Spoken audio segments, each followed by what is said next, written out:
Magandang umaga at una sa mga balita, ugat ng agawan ng teritoryo sa pagitan ng Pilipinas at China. Taong 1994 hanggang 1995, unang beses na nagtayo ang China ng mga estruktura sa Panganiban o Mischief Reef.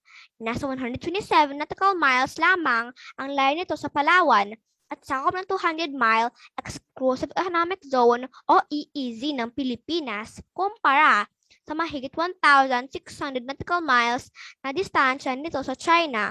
Ang mga kubo na sinabi ng China noon na magsisilbing silungan lang daw ng kanilang mangingisda, isa na ngayong military garrison ng China.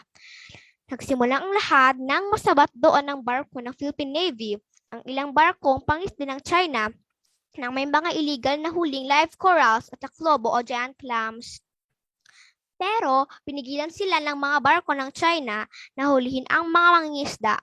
Tahasang sinabi ni Foreign Affairs Secretary Teodoro Locsin Jr. na nagkamali ang Administrasyong Aquino sa pag-atras ng mga barko.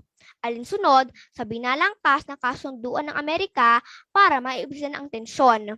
Ang Scarborough ay bahagi ng teritoryo ng Pilipinas na nasa 124 nautical miles kanluran ng Zambales.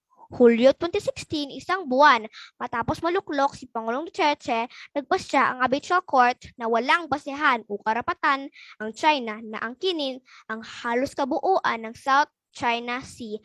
Maraming salamat. Ako po si Daniela, nag-uulat.